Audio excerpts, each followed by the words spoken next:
Muitas pessoas vivem cercadas de justiça própria. E aquele fariseu estava ali com essa sensação de perfeição, de justiça.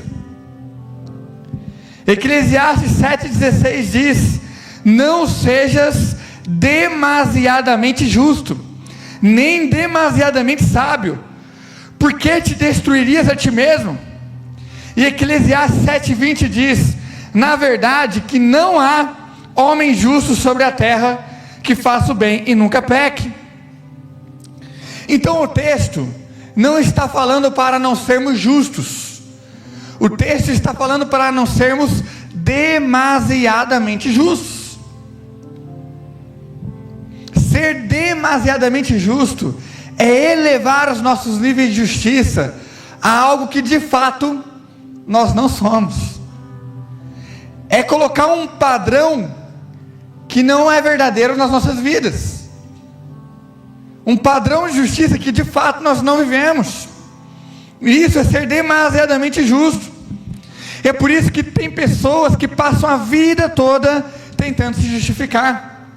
Tem pessoas que passam a vida toda tentando se explicar, tentando mostrar que faz, que é isso, que é aquilo, que é bom, porque chamam de justiça o que deveria de fato ser chamado de orgulho e ego.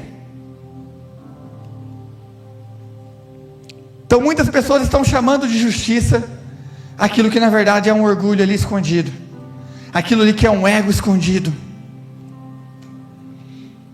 E pessoas assim passam a vida toda tentando sustentar uma imagem de perfeição,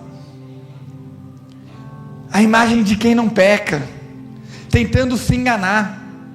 Quem conhece pessoas assim, que estão o tempo todo tentando mostrar que é perfeito? E tem pessoas que quando a gente olha para elas, a gente fica assim: nossa, essa pessoa aí parece que é perfeita. Porque tem pessoas que tentam se mostrar dessa forma, tentam se apresentar dessa forma, e normalmente essas pessoas vivem se comparando. Quem anda em justiça própria, quem anda em justiça demasiada, vive se comparando, vive olhando para outras pessoas, colocando o peso dessa justiça demasiada que ela trouxe sobre si em outras pessoas, colocando esse peso sobre as pessoas à volta dela. Ó Senhor, eu não sou como esse publicano aqui, ó. Então pegando o peso que ele estabeleceu, o peso de justiça que ele estabeleceu, e colocando sobre outra pessoa. Senhor, eu não sou como esse publicano aqui, esse pecador. Senhor, eu não sou como esse publicano aqui, cheio de pecado.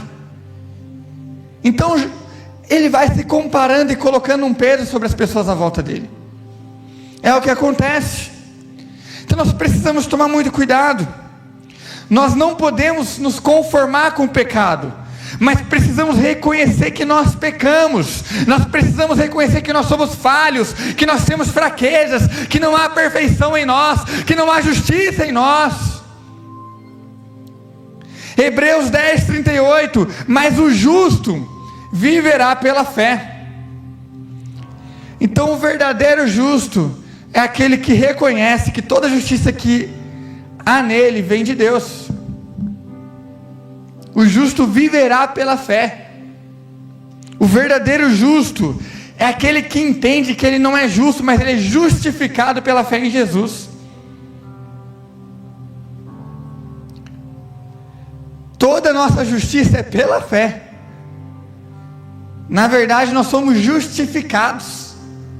Se não fosse Jesus na cruz por nós, se não fosse Jesus pagando o preço dos nossos pecados, se não fosse Jesus sentindo as dores que nós merecíamos sentir, e carregando o peso que nós merecíamos carregar, se não fosse Jesus, estaríamos todos condenados.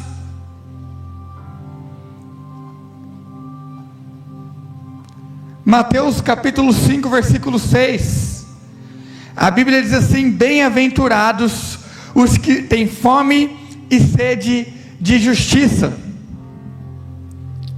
porque eles serão fartos. Muitas pessoas leem esse texto pensando em condenação, pensando em peso, pensando em punição a quem faz coisas erradas. E aí a pessoa fica lá cheia daquele desejo, aquele desejo de ver alguém sendo punido, alguém sendo condenado, alguém pagando pelos erros. Muitas pessoas, quando leem esse texto, pensam em peso. Esse é o olhar da justiça própria, da confiança em si mesmo. Mas esse texto não é sobre peso, é sobre leveza. Se eu tenho fome e sede da justiça genuína de Deus, eu sou saciado na sua misericórdia. Então, quando eu tenho fome e sede de justiça, essa fome genuína da justiça verdadeira do Senhor, ela nunca pode ser sobre condenação para as pessoas à minha volta, mas sobre a misericórdia de Deus sobre a minha vida. Bem-aventurados os que têm fome e sede de justiça, pois eles serão fartos de misericórdia, da compaixão do Senhor, do amor de Deus, daquilo que vem do Senhor. A justiça de Deus não traz condenação, traz libertação. João 3,17, porque Deus enviou o seu Filho ao mundo, não para que condenasse o mundo, mas para que o mundo fosse salvo por ele.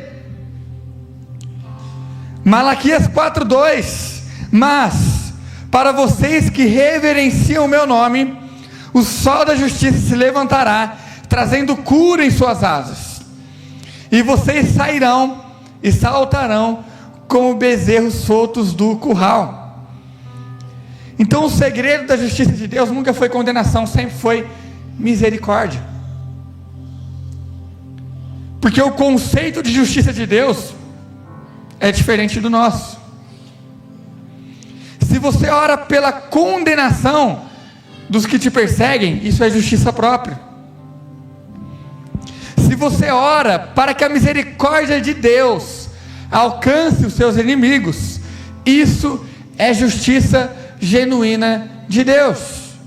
É por isso que a palavra fala que nós devemos amar os nossos inimigos e devemos orar por aqueles que nos perseguem. E isso é algo difícil, isso é algo complicado.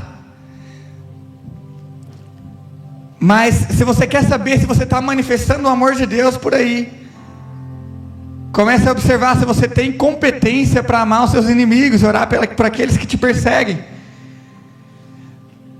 Se você tem emocional para isso, se você tem força para isso, se você tem exercido o amor de Deus sobre a vida de pessoas que não gostam de você, amém, você está exercendo realmente o amor de Deus. O amor de Deus está te envolvendo e você está manifestando o reino de Deus.